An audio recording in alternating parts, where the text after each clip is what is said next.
नमस्कार, जय हिंद, जय भारत, वंदे मातरम। मैं विशाल शर्मा, आपकी गूंज पॉडकास्ट चैनल से आज हम स्वतंत्रता दिवस के अवसर पर आज हम खड़े हैं हल्द्वानी में झंडा चौक, जहां आप देख रहे हैं सबसे बड़ा झंडा हमारे कुमाऊं का, जो हल्द्वानी झंडा पार्क के नाम से जाना जाता है। आज हम खड़े हैं और आज विशेष मकसद से खड़े हैं क्योंकि आज़ादी का उत्सव है और 79 ईयर हमारी आज़ादी को लगभग 78 पूरे हो गए। 79 में हम प्रवेश कर रहे हैं और आज़ादी का जो जश्न हम मना रहे हैं, सभी को मालूम है कि ये देशभक्ति का जो जश्न हम मनाते हैं, इतनी धूमधाम से मनाते हैं जैसे हम दीपावली की हम तैयारियां करते हैं, एक महीना पहले से लग जाते हैं। ऐसे ही हम 15 अगस्त की जो है पूरा भारतवर्ष अपनी ओर से तन मन धन से जो जोश होता है स्कूलों में, कॉलेजों में, यूनिवर्सिटियों में, घरों में, उन सभी को जश्न को जो कल हम मनाएंगे एक छत के नीचे, तो आज हम विशेष मकसद से खड़े हैं और स्वागत करेंगे आज हम तमाम उन देशभक्तों का जिस सैनिकों की वजह से, जिन साजिशों की वजह से आज हम स्वतंत्र भारत में खड़े हैं, इतने खुले मन से बात कह पा रहे हैं। और ये सामने आप देख रहे हैं, मैं अपने कैमरामैन को बोलना चाहूंगा, जितने आप नाम देख रहे हैं सामने, ये शहीदों के नाम है। उनकी शहादत की वजह से आज स्वतंत्र भारत में हम खुली छत के नीचे बात कर पा रहे हैं। पहले तो इनको सलाम है, सैल्यूट है और वंदे मातरम है। आज हम बात करेंगे अपने चैनल के माध्यम से उन सेनाओं के, अलग अलग जो हमारी सेनाएं हैं, उन सभी से हमने लिए हुए हैं, सैनिकों को लिया हुआ है, जिनके त्याग से, जिन्होंने अपनी सेवाएं दी है। किसी ने 24 वर्ष, किसी ने 30 वर्ष, किसी ने 32 वर्ष जो सेवाएं दी है, कई युद्ध लड़े हैं, कई वॉर लड़े हैं, तो उनका त्याग बलिदान की कहानी गाथा आज हम सुनेंगे। आज हम बात करते हैं, पहले तो आप सभी का स्वागत है। इस आज इतने जो खुशी का पल है, गर्व का पल है हम सभी के लिए, और आप सभी का स्वागत है आपकी गूंज पॉडकास्ट चैनल में। पहले हम बात करते हैं भारतीय तट रक्षक बल से और स्वागत भी करते हैं ex assistant commandant RP Singh ji से। आपका स्वागत है।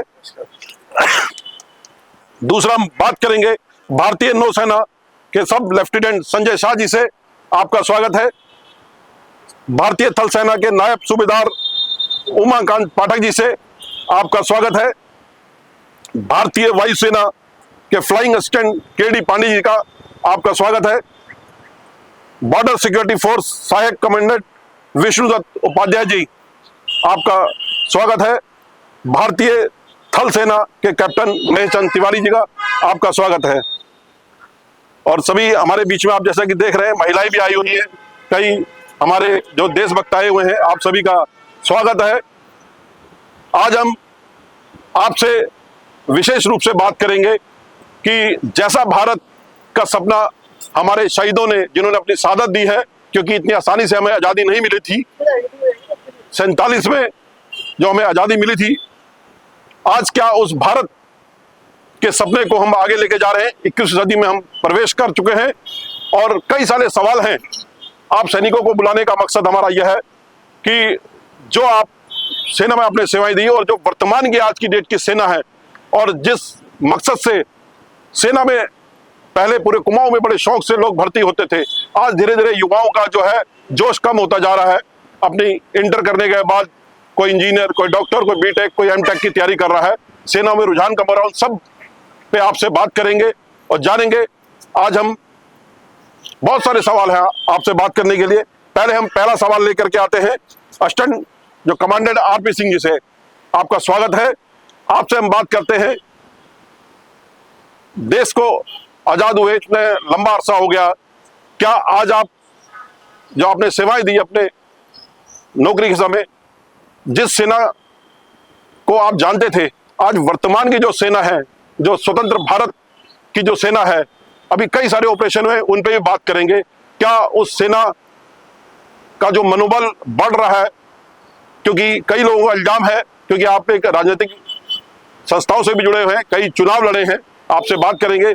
क्या सेना में भी जो राजनीतिकरण हो रहा है, क्या वो आप उसको जायज मानते हैं, या सिर्फ ये विपक्ष का जो एक ब्लेम होता है, क्या वही आप मानते हैं? जो भरा नहीं है भावों से, बहती जिसमें रसधार नहीं, वो हृदय नहीं है पत्थर है, जिसमें स्वदेश का प्यार नहीं, जिसमें स्वदेश का प्यार नहीं। जोरदार तालियां हो जाए आप। हमारे देश को आजाद हुए लगभग 75-80 वर्ष हो गए। हमारी दिशा सही है, पर गति थोड़ी सी कम है। हम सही मायने में प्रगतिशील से प्रगतिवान देश होने की तरफ बढ़ रहे हैं।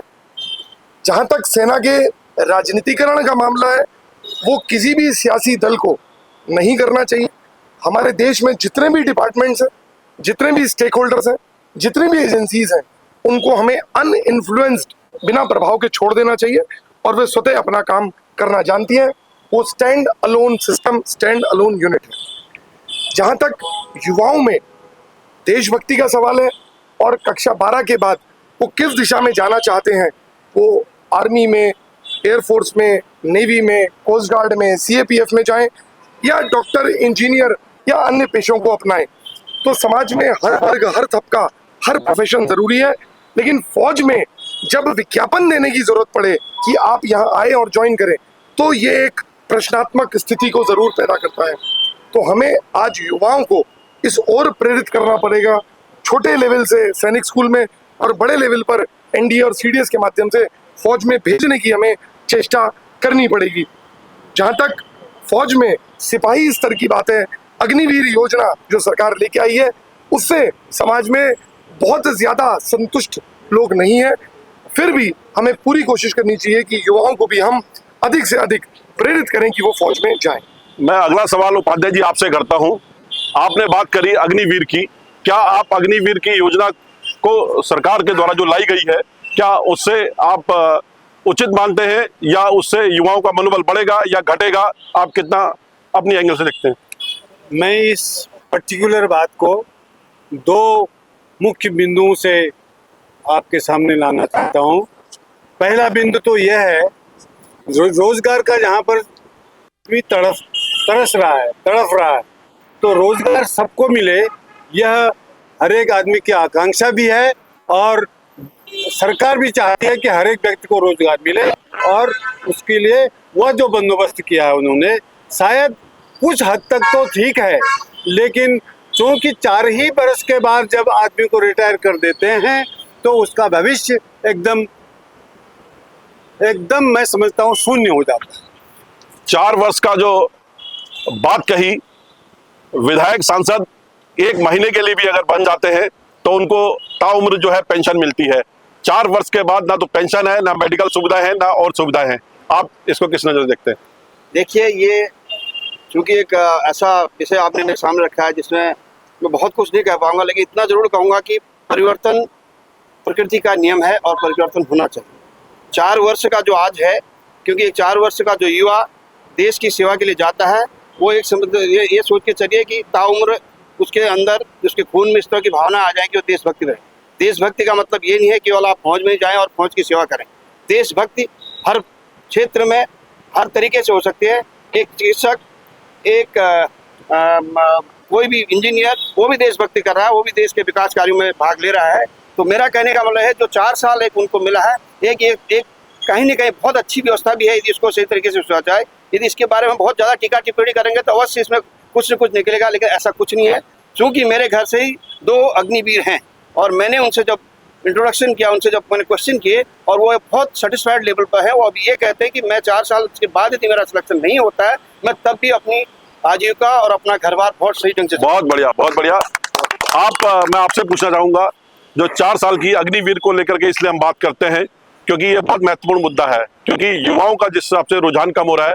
आपने अभी इन्होंने बोला कि बहुत अच्छी बात है, 2 युवा बच्चे इनके परिवार से अग्निवीर में। आपका क्या सोचना है इस बारे में?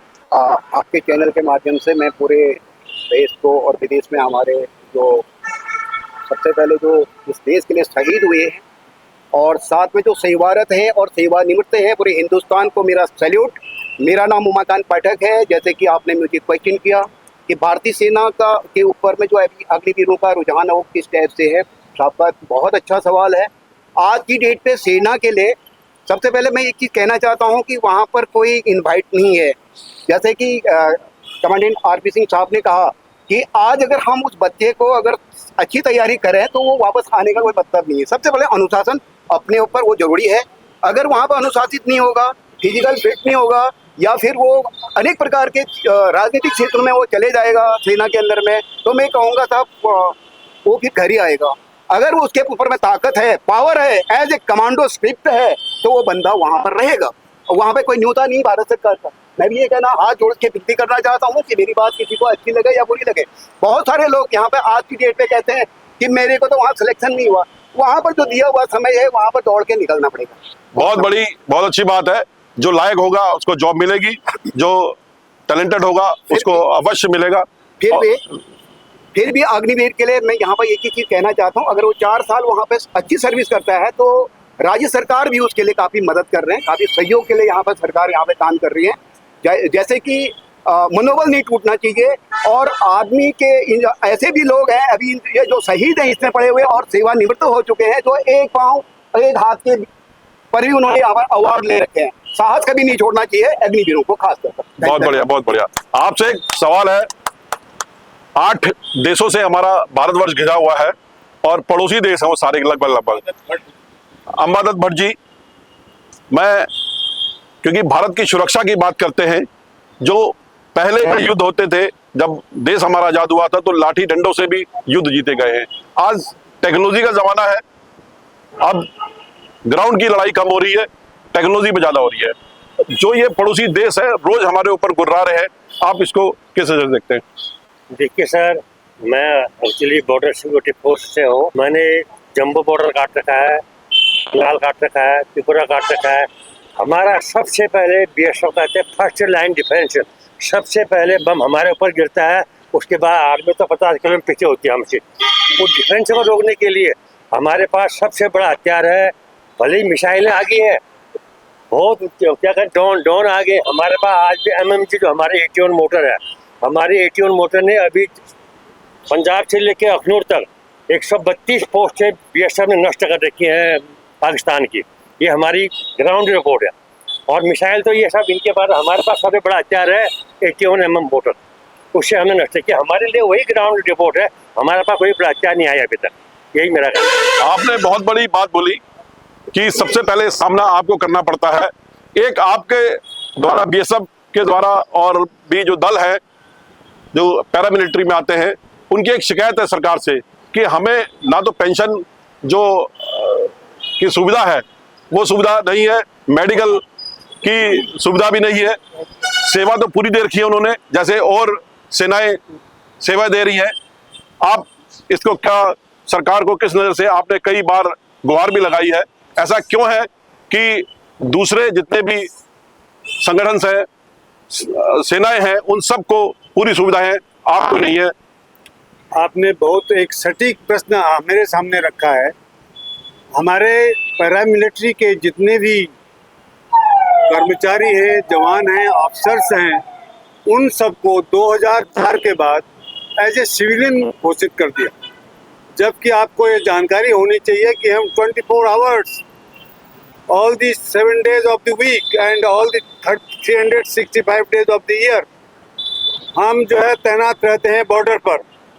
लेकिन उन्होंने हमको सिविलियन घोषित कर दिया 24 आवर्स का। आप समझिए कि एक आदमी जब 24 घंटे ड्यूटी करता है, 7 दिन ड्यूटी करता है, वो अपने परिवार को नहीं देखता। परिवार के बारे में उसको कोई जानकारी नहीं होती है, न उसके बच्चे पढ़ पाते हैं, न वह घर वालों को देख सकता है। इवन रिटायरमेंट आने के बाद वो अपनी व्यवस्था करने लगता है, तो वो रिटायरमेंट के बाद होने वाली एक पेंशन हुआ करती थी जो कि एक सहारा होता था। 2004 के बाद उस पेंशन को इन्होंने बंद कर दी, जबकि कॉन्स्टिट्यूशन ऑफ इंडिया बताता है कि पैरामिलिट्री जितनी है ये आर्म्ड फोर्सेज हैं। आर्म्ड फोर्सेज की पेंशन को बंद नहीं किया जा सकता। इसकी लड़ाई सुप्रीम कोर्ट तक चली हुई है और हम आशा करते हैं कि इसमें पॉजिटिव आंसर सुप्रीम कोर्ट से मिलेगा। आपके द्वारा बहुत बड़ी बात बोली है और आज हम 75 वर्ष से अधिक देश आजाद हुए हो गए और जिन सैनिकों का, क्योंकि आपके यहाँ और तो मैं बताना चाहूँ शहीद का दर्जा भी आपकी जो है ये शहीद शब्द जब आता है तो हम पक्का शहीद होते हैं, क्योंकि हम बॉर्डर पर गोली खाते हैं वहाँ हमारा 100 आप 100 नहीं कह सकते हैं, हम शहीद हैं। इवन हम रिटायरमेंट के बाद जब हम घर आ जाते हैं तब भी अगर हम चोला बदलते हैं तो भी हम शहीद होते हैं, क्योंकि हमारी जो सेनाओं के अध्यक्ष जो सीधे सीनियर ऑफिसर्स हैं उन्होंने एक व्यवस्था कर रखी है कि अगर कोई आदमी रिटायरमेंट के बाद भी उसको मृत्यु होती है तो उसके लिए पक्का उस तीर्थ स्थल पर, उस शमशान घाट पर उसके लिए पार्टी जाती है, उसको राइफल से सलामी शस्त्र मिलता है, इवन उनको जो है फायर करके उनको सलामी दी तो जाती है। आपको शहीद का दर्जा मिलता हम है? शहीद का दर्जा नहीं मिला है, लेकिन हम अपने को मरा हुआ नहीं आपका मानते हैं। बहुत बड़ी बात कही आपने। इनका जो दर्द है, दुख है, ये अपने लिए नहीं है, पूरी उन तमाम हजारों जो सैनिक हैं उन सभी के लिए है। और ऐसा गलत है, क्योंकि आज हम जब भाई इतनी लंबी सर्विस बॉर्डर पे आप देते हैं और उसके बाद ये सब होने के बाद पेंशन तक नहीं है, ये खैर सरकार का सोच विषय है और सरकार को सोचना चाहिए, जो कि हमारी नजर में गलत है। और सर आपसे एक सवाल है, अभी सिंदूर, ऑपरेशन सिंदूर हुआ, सेना ने अपना पूरा दमखम दिखाया, हाँ। उसमें कई सारे सवाल भी उठे जो राजनीतिक जो हस्तक्षेप हुआ और बहुत जल्दी जो है युद्ध विराम हुआ उसको, चाहे ऑपरेशन सिंदूर हम सफल हुए, तो उसको आप ऑपरेशन सिंदूर को सेना की नज़र से तो हम पूरे 100 में से 100 मार्क्स हर भारतीय देता है, आप एज ए सैनिक होने के नाते आप उसको किस नजर से देखते हैं? देखिए, सिंदूर एक बहुत ज़रूरी चीज़ थी, क्योंकि पाकिस्तान इस तरीके से वार करता है, यानी कि छद्म वार करता है और उससे हमारी जो सेना है वो तो डिस्टर्ब होती ही है, साथ में पूरा देश डिस्टर्ब होता है। पुलवामा कांड हुआ तो त्राही तराही मच गई, वो चाहे हमारा कुछ जासूसी फेलियर समझिए या कुछ और, लेकिन एक चीज़ सबको मालूम हो चुकी है कि हमने कोई आक्रमण नहीं किया, हमने केवल वो चीज़ ध्वस्त की जो कि आतंकवादियों का गढ़ था। और उससे हमें ये फ़ायदा हुआ कि पाकिस्तान को ये सबक मिल गया कि अगर हम बॉर्डर के किनारे किनारे पे आतंकवादियों का गढ़ खोलेंगे तो हम अपनी मुंह की खाएंगे। भारत माता की, भारत माता की, भारत माता की, वंदे मातरम। मैं कैप्टन महेश चंद तिवारी से, जो सिग्नल से हैं, मैं आपसे एक सवाल करूंगा सीधा सा। और कल हम जो है 15 अगस्त का जश्न मना रहे हैं, पूरा भारत जश्न मनाएगा। आप सेना के नज़र से, क्योंकि आप रिटायर हो चुके हैं और अपनी सिविलियन जो है जीवन व्यतीत कर रहे हैं, आज के भारत को आप सेना की नज़र से किस नज़र से देखते हैं? देखिए, 1947 के बाद जो सेना इंस्टॉल हुई, पहले एक बार मुझे अभी याद है, मैंने पढ़ाई की थी कि जवाहरलाल नेहरू जी ने इंडिया के किसी आदमी को सेक्सेज न समझ करके विदेशी आदमी को कमांड देने के लिए ये बात कही गई थी, जो कि बिल्कुल निंदनीय है।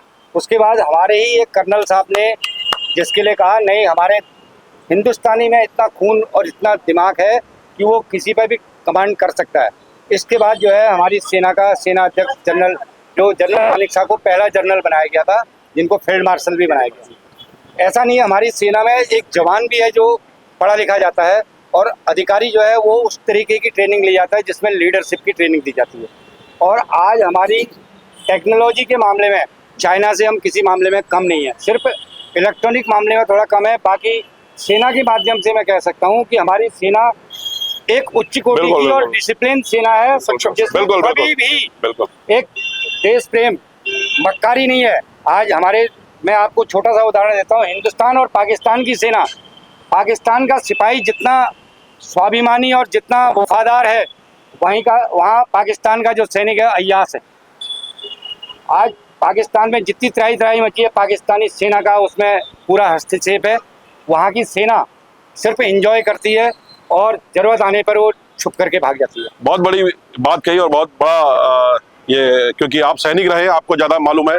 अभी हमारे बीच में महिलाएं भी आई हैं, दर्शक भी आए हुए हैं। कल 15 अगस्त है और पूरा भारत जश्न मनाएगा। देशभक्ति गीत, छोटा सा देशभक्ति गीत गाना चाहेंगे? सभी को मेरा नमस्कार। मेरा नाम चांदनी है, चांदनी खान। आज मैं आपको, कल हमारा 15 अगस्त है। 15 अगस्त 1947 को हमारा देश आज़ाद हुआ था। आज के दिन हमारे देश ने आज़ादी पाई थी अंग्रेज़ों के गुलामी से हम लोग आज़ाद हुए थे। तो उसके मौके पे मैं आपको एक देशभक्ति गीत सुनाना चाहती हूँ। ए मेरे वतन के लोगों जरा याद में भर लो पानी, जो शहीद हुए हैं उनकी जरा याद करो कुर्बानी। मेरे वतन के लोगों जरा याद में भर लो पानी, जो शहीद हुए हैं उनको जरा याद करो कुर्बानी। जब घायल हुआ हिमालय खतरे में बड़ी आजादी, जब हमने सांस लड़ी, जब लगती सांस लड़ी वो फिर अपनी लाश बिछा दी।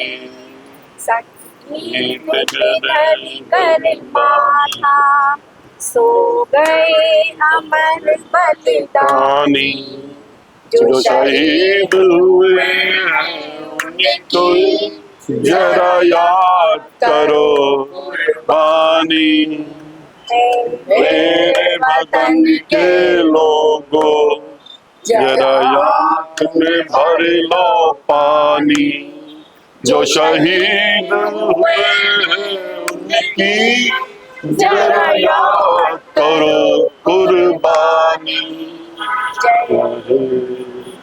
जय हिंद सेना, भारत माता की जय। भारत माता की जय। 15 अगस्त जिंदाबाद। 15 अगस्त जिंदाबाद। अब हम हमारे बीच में केडी पांडे जी हैं, फ्लाइंग ऑफिसर। मैं आपसे जो आज का वर्तमान भारत है और ये जो हम जिस पार्क में खड़े हैं, करीब 500 से अधिक शहीदों के यहाँ नाम लिखे हुए हैं और बहुत बड़ी बात होती है, हमारे ये जो सैनिकों ने शहादत दी है, ये जज्बा ये हर भारतीय के अंदर आज की डेट में होना चाहिए। क्योंकि ये आपने बहुत अच्छी बात भी बोली थी अभी कि देश सेवा सिर्फ सेना में जाकर के नहीं होती है, हर भारतीय इसको निभा सकता है और वो किसी भी रूप में कर सकता है। तो आपको एज ए सैनिक होने के नाते सिविलियन को एक संदेश दीजिए कि कैसे वो देश सेवा में अपनी जो है इन्वॉल्व कर सकता है। बहुत बहुत धन्यवाद। आपने बहुत ही एक सुंदर और आज का सामाजिक प्रश्न मेरे से प्रस्तुत किया। मैं उसके लिए हर एक समाज का जो भी व्यक्ति है वो किसी का वो हर किसी रूप में, जो मैंने पहले भी कहा कि समाज देश की सेवा कर सकता है। क्योंकि कुछ साल पहले तक यहाँ पर इस तरह का कोई नहीं था। आज एक कुछ यादगार चीज़ें बनाई हैं, इनको सजो के रखना, इन वीर सेनानियों के नाम को जिस तरह की इनकी पट्टिकाएँ बनाई गई, इनको अच्छी तरह से व्यवस्थित करके रखना, ये भी एक बहुत बड़ी बात है। ये हमारी सरकार धीरे धीरे कर रही है। और मैं जैसे आपने कहा कि समाज का हर नागरिक वो एक छोटे से तबके के लेकर के एक बहुत ही उच्च पद पर बैठा हुआ व्यक्ति देश की सेवा कर सकता है। उसके अंदर एक ही चीज़ होनी चाहिए, उसको अपने कर्तव्य का सबसे पहले पालन करना चाहिए, तब उसके बाद उसके अपने अधिकारों की डिमांड करनी चाहिए, अधिकारों को मानना चाहिए। जैसे कि मेरे एक सवाल आता है, जो विकास की बात है, जो आज देश की बात है, 1932 में भारतीय वायुसेना की दुर्ग रोड कराची से शुरुआत हुई थी, जिसमें वापसी एयरक्राफ्ट हुआ करते थे। आज हमें गर्व होता है कि हमारा देश खुद फाइटर एयरक्राफ्ट, फाइटर हेलीकॉप्टर, इन चीज़ों का निर्माण हमारे देश में कर रहा है। और एक बहुत बड़े रूप में आज विदेशों से हमारी जो हम लोगों ने जो इनोवेशन कर रखे हैं उसकी बहुत ज़्यादा डिमांड है। और मैं आपको इसलिए कहना, जो सिंदूर ऑपरेशन से विश्व के कुछ देश केवल हमारी इन बातों से चिढ़ गए हैं कि उनके हथियार फेल हुए और हमारे भारत में बने हुए हथियार बहुत अच्छे सटीक रहे और उनकी इस समय दुनिया में बहुत ज़्यादा मांग है। बहुत बढ़िया। मैं आरपी सिंह जी साहब जी से एक बात करूंगा। आज राफेल का जमाना है और परमाणु बम जिसे हम बोले लगभग हर दूसरी कंट्री के पास हो गए हैं। आज जो लड़ाई होती है इस डर की होती है कि यार वो परमाणु बम ना फोड़ दे। अभी जो ऑपरेशन सिंदूर में भी हमने देखा, एक डर दिखाया गया कि पाकिस्तान जो है परमाणु बम फोड़ रहा है। ये अब क्योंकि सेना को जो पहले लड़ाई होती थी, जो जमीन की लड़ाइयाँ होती थी, आज टेक्नोलॉजी की लड़ाइयाँ हैं। आज ड्रोन के द्वारा हमले होते हैं और कहीं पे बैठ के कहीं पे भी निशाना हो सकता है। इस टेक्नोलॉजी के दौर में आप अपने भारतवर्ष की सेना को क्या संदेश देते हैं? आज लड़ाई जमीन पर, पानी में, पानी के अंदर और हवा में, यहाँ तो है ही है। इसके अलावा technological warfare, chemical warfare, biological warfare, even trade warfare भी चल पड़ा, स्पेस वारफेयर। Space warfare. तो आप जब तक टेक्नोलॉजिकल एडवांसमेंट नहीं करेंगे, आप अपने देश में R&D, रिसर्च एंड डेवलपमेंट नहीं करेंगे। आज हमारा भारत देश इस स्तर पर पहुंच चुका है कि पहले हम चीज़ों को इंपोर्ट करते थे, आज कई देशों को हम एक्सपोर्ट भी कर रहे हैं। तो जब तक हम टेक्नोलॉजिकली आगे नहीं बढ़ेंगे, तब तक हम देश को, दुनिया को ये नहीं दिखा पाएंगे कि हम उनके एट पार हैं। तो हमें आज न्यूक्लियर वॉरहेड्स को भी तैयार रखना है, हमें मानसिक संतुलन भी बरकरार रखना है, और दुश्मन देश क्या कर रहा है, उसकी नीति रणनीति क्या है और उसका एडवांसमेंट क्या है, उसको भी ध्यान में रखते हुए आगे बढ़ते हैं। बहुत बढ़िया। मेरा सर आपसे सवाल है, सीधा सवाल है कि आज की वर्तमान में युवा जो देशभक्ति की जो फीलिंग होती थी, पहले जब 47 के टाइम की बात करें, उससे पहले जितने भी चंद्रशेखर आजाद, भगत सिंह, सुखदेव, राजगुरु, तमाम ऐसे, ना कोई जाति की बात होती थी, सिर्फ देश पे मर मिटना है उस पे बात होती थी। आज जो है राजनीतिकरण इतना हावी हो चुका है कि जाति देख करके आदमी हर किसी को टारगेट करता है। उस समय सिर्फ एक ही मकसद होता था कि हमने हिंदुस्तान के लिए मर मिटना है। आप आज की डेट में युवाओं को इस बात को लेकर के क्या संदेश देते हैं? मैं सबसे पहले सारे युवाओं को एक ही चीज़ कहना चाहता हूँ, खास तौर पर ये चीज़ें जो राजनीति में आती हैं, सेना के लिए जो राजनीति करते हैं, जितने भी राजनेता यहाँ पे बनाए जाते हैं, उनको कम से कम 5 साल तो सेना के अंदर जाना चाहिए। 5 साल कम से कम उनको सेना के अंदर जाना चाहिए। सबसे पहले उन्होंने अपना अनुशासन सही करना चाहिए, तो दूसरा है वो ऑटोमेटिकली सही हो जाएगा। मैं यही कहता हूँ, जो सैनिक आज की डेट में सेवा में हैं, सेवा कर रहे हैं, उन्होंने अपने सीनियर का सम्मान करना चाहिए, नंबर 1। दूसरा जो है, उनको अपना साहस रखना चाहिए और कर्तव्य प्रायिकता के साथ में देश सेवा करनी चाहिए। सबसे पहले वहाँ पर हम स्वयं अपनी सुरक्षा कर सकते हैं, तो हम अपनी पेट पूजा भी कर सकते हैं। लेकिन जो सोचता है कि सेना के अंदर में जा करके मुझे पेंशन मिल जाएगी, तो पेंशन लेने के लिए मैं ये कहूँगा कि बहुत कुछ करना पड़ता है। मैं स्वयं अपनी बात करता हूँ, मैं 2 बार संयुक्त राष्ट्र संघ में गया हूँ, इथोपिया, एरिट्रिया और कांगो। ये अनुशासन का काम है। एक भारतीय सेना के अंदर में रहते हुए एज ए कमांडो इंस्ट्रक्टर में रहा हूँ। मैं अपनी बात नहीं कर रहा हूँ, मेरे जैसे कितने लोग यहाँ पे हैं, लेकिन सबका यही होगा, जो भी अभी आज सेवा कर रहा है, सेवा निवृत्त हो रहा है, वो यही सोचता है कि मैंने कितना त्याग देश के लिए किया, कितना बलिदान किया है। लेकिन बात आती है किसकी? सेना को मजबूत बनाने के लिए मजबूत सैनिक की जरूरत है, और मजबूत राष्ट्र बनाने के लिए हमारा स्वयं का लक्ष्य होना चाहिए, जो नव युवक है। Sir, thank you. बहुत बड़ी बात। आजकल आज की जो वर्तमान समय है, भगत सिंह को सब सैल्यूट करते हैं। जब उनका दिवस आता है 23 मार्च को, सब लोग सैल्यूट करते हैं, बहुत सराहना करते हैं, कई शहीदों की सराहना करते हैं। लेकिन अपने घर में कोई भगत सिंह पैदा ना हो, यह हर आदमी सोचता है। तो कहाँ से किसी देश की बात करें, हम आगे की बात करें। आज हमारा देश शायद कई ऐसे है कि पहले मर मिटने के लिए खुद ब खुद तैयार हो जाते थे। आज जो है दिमाग लगाना पड़ता है लोगों को कि जाए ना जाए, और पेरेंट्स भी वैसे नहीं है जैसे पहले होते थे कि भाई हर घर से एक आदमी सेना में जाएगा। आज आदमी जिसको ज्यादा बेनिफिट मिलता है प्राइवेट नौकरी में, उसमें जाना ही चाहता है। सर, एक आपसे सीधा सवाल है, क्या जो देश को चलाते हैं, सेना को चलाते हैं, मैं राजनीतिक बात पे आ रहा हूं, क्या जो बड़े बड़े पदों पर है, जो पॉलिटिकल, चाहे रक्षा मंत्री हैं, चाहे जितने भी बड़े पद हैं, राजनीतिक जो हिस्सेदारी सेना के ऊपर रह रही है, क्या उनके बच्चों को सेना में होना अनिवार्य नहीं होना चाहिए? उनको पता लगे कि क्या दर्द है बॉर्डर का। सर, सबसे बड़ी बात यह है कि जिस तरह से एक अफसर, अधिकारी अपने बच्चों को सरकारी स्कूल में कभी नहीं पढ़ाता है, वही तथ्य यहाँ पर भी लागू होता है। आपने बिल्कुल सही बोला। अमित शाह, राजनाथ, डोभाल, ये जितनी भी हमारे देश की विभूतियाँ हैं, ये मेरे ख्याल में तो सभी के बच्चे जो हैं वो इस कंट्री से बाहर ही पढ़ते हैं, क्योंकि उनको सबसे बड़ी चीज़ है सुरक्षा की भावना। वो सोचते हैं कि अगर हमको कुछ हो गया या हमारे बच्चे को कुछ हो गया, वो कभी नहीं चाहते कि हमारे बच्चे जो है डिफेंस में जाए। जैसे कि हमारे साहब ने बोला कि 4 साल जिस तरह से बहुत सी फॉरेन कंट्रियों में है कि आप पहले 4 साल 5 साल या 10 साल, जैसे ब्रिटेन में इजराइल है, हर घर से चाहे महिला हो चाहे बच्चा हो चाहे पुरुष हो उसको सेना में जाना ही जाना है। सेना में जाना चाहे जरूर जाना होगा, और उसके बाद ही उसको कोई अपने आगे के लिए करनी पड़े। इजराइल एक छोटी सी कंट्री है, सभी को मालूम है, और इतनी देशभक्ति भावना वहां देखने को मिलती है। लेकिन यहाँ पर जब देश आजाद की बात होती है, 15 अगस्त 26 जनवरी की बात होती है, वहां पर लोग छुट्टी के दिन उसको छुट्टी मानते हैं और एंजॉय करने निकल जाते हैं। आप कई ऐसे कंट्री को नाम गिनवाऊंगा जहां जिस दिन आजादी का दिवस होता है उस दिन ऐसा नशा होता है सड़कों पर, लोगों को लगता है कि हमारे जो शहीद है उनको कम से कम ऊपर बैठ करके ये तो लगे कि यार हमारी कद्र हो रही है, या हमने जो देश को इन सभी के लिए जो अपना त्याग करा वो कम से कम जायज है। चलिए हम सर आपसे एक सवाल करते हैं। सर ने एक बात बोली और उस बात को हम आगे बढ़ाते हैं।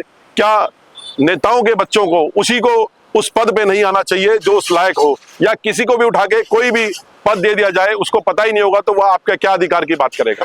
सर आपने बिल्कुल सही कहा। जितने भी हमारे नेताओं के बच्चे हैं इनको सरकारी स्कूल में पढ़ाई करनी चाहिए। उसके बाद इनको CAPF आर्मड फोर्स में 4 साल की अग्निवीर में भर्ती होना चाहिए, जो कि इनको पता पड़े कि हमारा देश का डिसिप्लिन क्या है, शहीद होने पर क्या होता है। ये तो फूल में पड़े हैं, राजकुमार है। हमारा एक जवान अभी टाइम करना है, वो खाना खा के अपना बिस्तर लेके बॉर्डर पर पहुंच गया है, और इनके बच्चे अभी ऐसा कर रहे हैं। आज आज़ादी है, कोई गाड़ियों में घूम रहा होगा, कोई कहीं घूम रहा होगा। इनको पक्का मंत्री को भी, जो मंत्री बनते हैं इनको भी पहले फौज में जाना चाहिए, फौज की ट्रेनिंग सीखना चाहिए, तब बोलना चाहिए। हिंदू हमारे फौज में कोई हिंदू नहीं, कोई मुसलमान, हम सब एक जात के होते हैं हमारे। चाहे हिंदू हो चाहे मुस्लिम हो, सिख हो, ईसाई हो, कोई जात का है, एक थाली में खाना खाते हैं। क्यों साहब? हमारा एक महल में खाना बनता है, हमारे लिए सब जात बराबर है। हम कोई फौजी हो, कोई CPF हो, हम सब एक है। मेरा आपसे एक सवाल है सर, आज दोबारा पुनः आपको मौका मिले युद्ध पे जाने का, आज भारत को अगर आवश्यकता पड़ जाए तो आप किस जज्बे से जाएंगे? हम बिल्कुल दिल खोल करके जाएंगे कि हम देखो, जिस आदमी के नाम से गोली बनी है वो उसको लगेगी। हमें सेना में जाने में सबसे पहले गर्व होना चाहिए कि हम सेना में हैं। सेना से रिटायर भी हो गए लेकिन हम सेना में थे, हमें बहुत बड़े गर्व की बात है। सर आपसे एक सवाल, आप अपने एक सैनिक होने के नाते एक पीड़ा जो आपके मन में अभी आपकी बातों से लगा, कोई ऐसी वक्तव्य बताइए जिससे सैनिक बहुत अपने को पीड़ा महसूस कर रहा है। वाकई में पीड़ा महसूस करता है तब जब उसको उस प्रकार की इज्जत नहीं मिलती, क्योंकि इस सिविल में आकर के वो रहता है एक तपस्वी की तरह अपने पोस्ट में, और तपस्वी की तरह वो नौकरी करता है। वह इस बाहर की चालाकियों से बिल्कुल अनभिज्ञ रहता है, लेकिन जब वह इन सिविलियनों के बीच में आता है तो उसको क्या कहते हैं, अरे ये तो फौजी हुड है। उसको ये नहीं मालूम है कि भैया इसने देश की कैसे से, उसकी बदौलत ये लोग घर में आराम से सोते हैं, आराम से अपने बच्चों को पढ़ाते हैं, सपने भी देखते हैं तो अपने ही बारे में देखते हैं, वो नहीं देखते हैं कि भाई फौजी कैसे रह रहा होगा। मैं अपनी बात एक बताना चाहता हूँ, मैंने 37 साल नौकरी करी है बॉर्डर सिक्योरिटी फोर्स में, और ईश्वर की कृपा से मैंने ऐसी, आप कैसी नौकरी करी होगी आप अंदाज लगा सकते हैं। मुझे राष्ट्रपति पदक से सम्मानित हूँ मैं। आप बाहर आते हैं तो वो सैनिक, वो सम्मान तो हमारा बहुत दूर चले जाता है।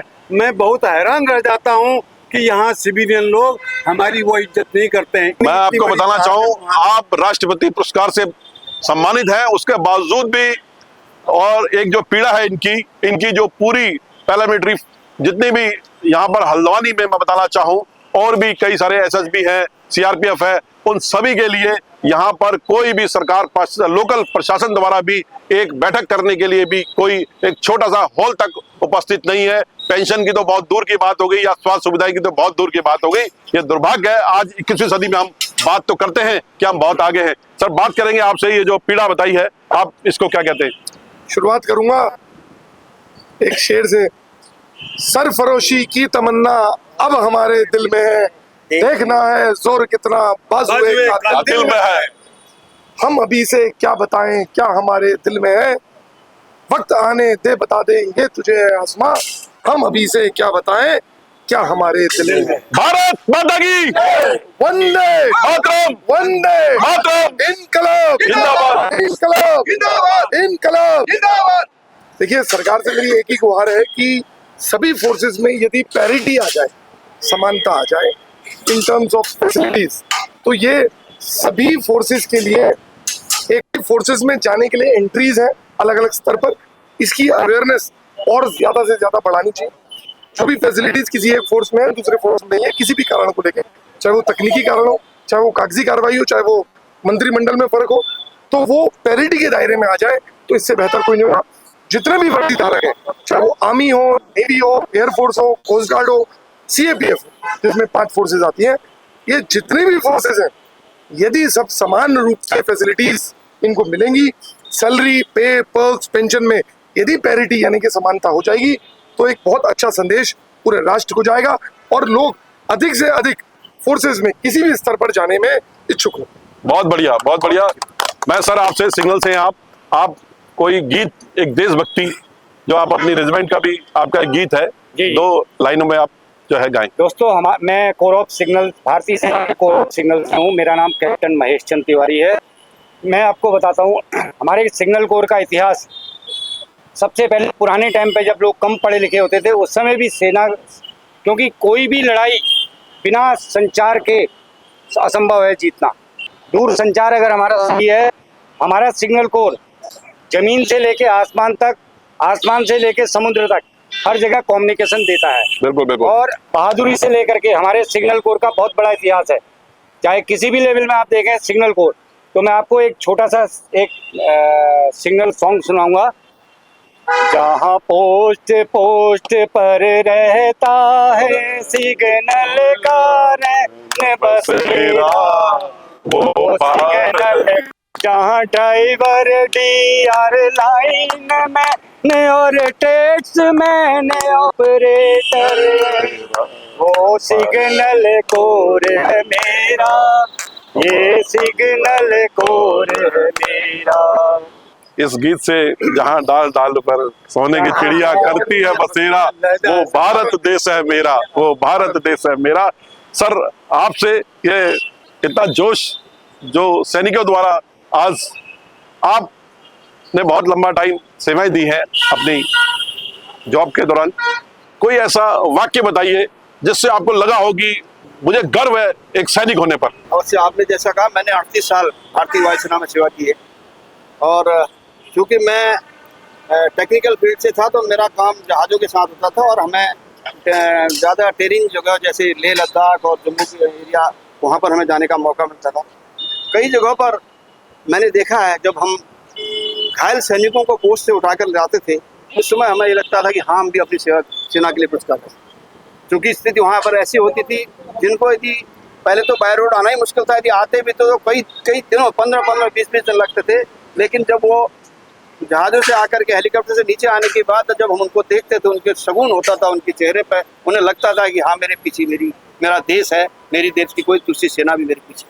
तो ये बहुत गर्व की बात होती थी क्योंकि हमने इस चीज़ का खरीदार अनुभव किया है और ऐसी जगहों पर रह करके, स्पेशली सियाचिन ग्लेशियर में रह करके इस चीज़ का बहुत अनुभव हुआ है।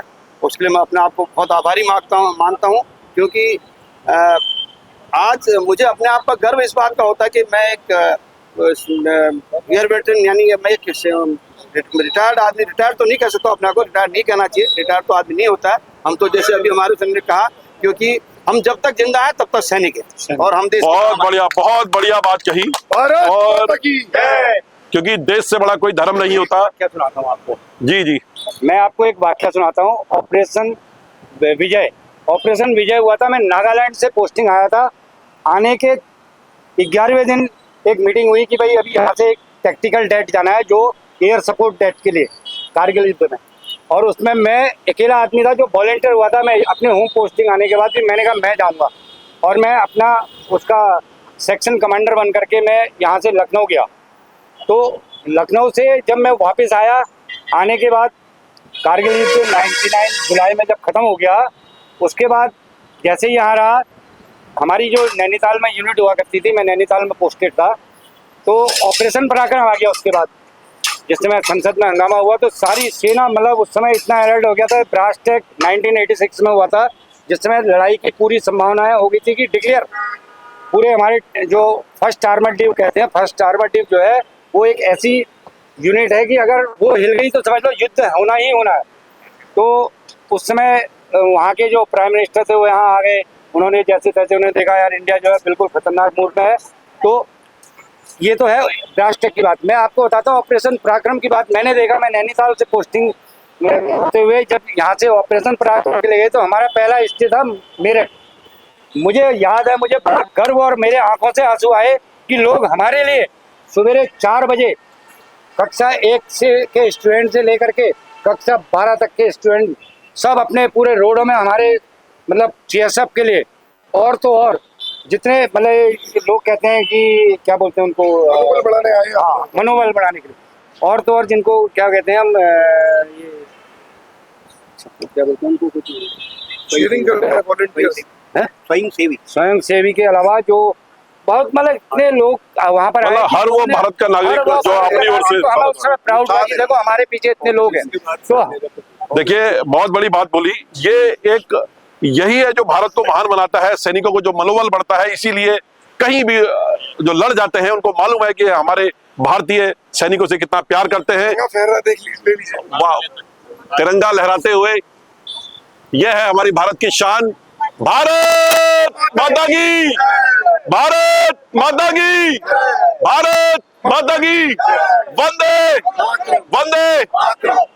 मैं सर आपसे चाहूंगा, मैं आपको, आपने एक प्रश्न अभी थोड़ी देर पहले किया था कि सैनिक के अलावा जो सिविलियन लोग हैं उनके लिए आप क्या कर सकते हैं और उनको किस प्रकार देशभक्ति की भावना रखनी चाहिए। मैं आपको बताता हूँ साहब, हमारा जो पैरा मिलिट्री है ये सिर्फ बॉर्डर पर, ये सीमा पर ही नहीं तैनात है, यह सिविलियन इलाके में भी तैनात है। उस वक्त जब बाढ़ आती है, भूकंप आता है, जब कोई रोग आ जाता है, कोई कैलेमिटी आ जाती है, उस कैलेमिटी पर लोगों को मदद करने के लिए ये तन मन धन से उस वक्त काम करते हैं जब देश पूरा एकदम आक्रांताओं के साथ लड़ रहा होता है। जो जितनी जब भी आप देखते होंगे कश्मीर से लेकर आज बांग्लादेश तक कितने बड़े बड़े आक्रांता हमारे देश में घुस करके एक दूसरे के छद्म युद्ध को अंजाम दे रहे हैं, तो उनसे लड़ने के लिए हमें सिविलियन की ऐसी जरूरत होती है कि हमको बाहर के लोगों की जो खबर है वो मिलनी बहुत जरूरी होती है। बहुत बड़ी बात बोली आपने। और यही जो देश भक्ति की जो भावना है, क्योंकि सिविलियन मनोबल बढ़ाता है एक सैनिक का। और आप जो ये सैनिक देख रहे हैं हमारे, ये कहीं ना कहीं कई युद्ध लड़े हुए हैं, कोई 71 की लड़ाई, कोई 65 की लड़ाई, सभी ने कोई ना कोई लड़ाई लड़ी हुई है। मैं सबसे पहले आज अपने स्वतंत्रता दिवस के ऊपर में मैं सबसे पहले पाकिस्तान को सचेत करना चाहता हूं कि मैं एक गौरव सेनानी, मैं कुमाऊं डे ग्रुप से जुड़ा हुआ हूं। जब ऑपरेशन सिंदूर हुआ तो उस दिन कम से कम बताया गया कि भाई कोई वॉलंटियर है, जब रिटायरमेंट आता है तो उसके लिए 5 साल का रिस्ट्रिक्टेड 5 साल तक जो है वो जा सकता है। लेकिन मैं 56 साल की एज पर हम कम से कम 100 से अधिक कुमाऊं डे ग्रुप के जो बंदे हैं वो तैयार थे। और उसी रात पाकिस्तान के DGMO ने, हमारे DGMO से बात की और सीजफायर घोषित किया। हम अभी भी तैयार है और अभी भी तैयार है और तत्काल तैयार है और तैयार हैं, तैयार रहेंगे। भारत माता की जय, भारत माता की जय, भारत माता की जय, वंदे वंदे मातरम, वंदे मातरम। यह है जोश एक सैनिक का, जैसा कि आप देख रहे हैं। और मैं आपकी गूंज जो चैनल ने एक पहल करी है आज हल्द्वानी में, मैं आपकी गूंज चैनल से आप सभी जो हमारे शहीद हैं, जो गर्व है हम सभी भारतीयों का, उन सभी 140 करोड़ भारतवर्ष के नागरिकों की तरफ से आपका हृदय से धन्यवाद देता हूं और आभार भी प्रकट करता हूं। और आपने आज कीमती समय निकाला, क्योंकि हमें एक जोश के रूप में, क्योंकि हर भारतीय को सिर्फ सेना में जाकर के, जो आपने खुद भी बताया, वहीं पर देशभक्ति नहीं हो सकती, देशभक्ति घर से भी हो सकती है।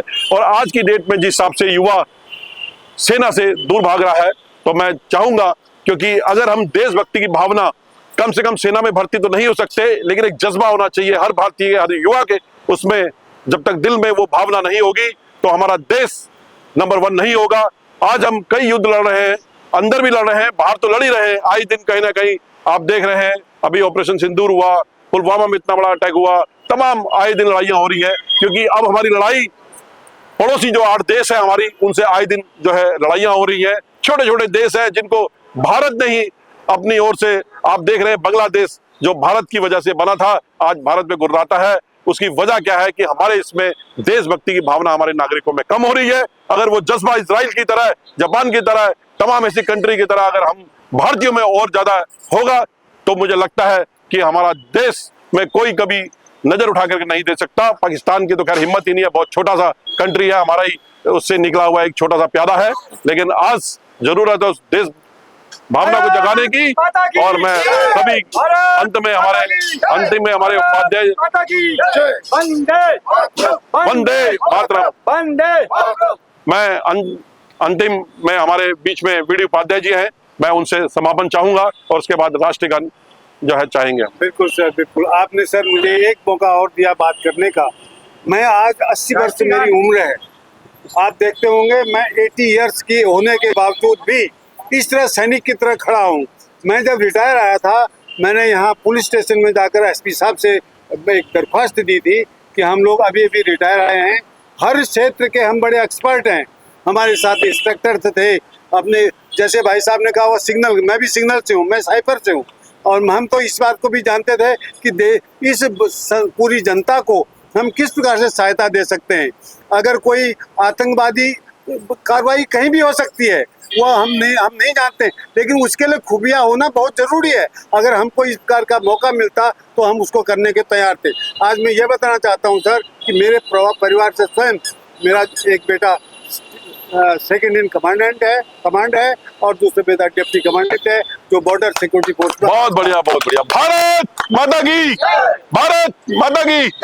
अब राष्ट्रगान से आज हम समापन करेंगे। उससे पहले मैं आप सभी दर्शकों को बताना चाहूं, आप ये जो आपने अभी इवेंट देखा, ये जो डिबेट देखी आपने, आपकी गूंज चैनल को आप सब्सक्राइब कर सकते हैं, लाइक कर सकते हैं। साथ ही मेरी पर्सनल आईडी पे भी लाइव रहा है पंडित विशाल शर्मा, उसको भी आप जो है लाइक, शेयर, सब्सक्राइब कर सकते हैं। अब मैं सभी से गुजारिश करूंगा, सभी सैनिकों से, झंडा मार्ग में उपस्थित सभी सैनिक, सभी अतिथिगण एक साथ शहीद स्थल झंडा पार्क में उपस्थित सभी सैनिकगण, सभी अतिथिगण सावधान, राष्ट्रगान के लिए तैयार हो। राष्ट्रगान शुरू कर।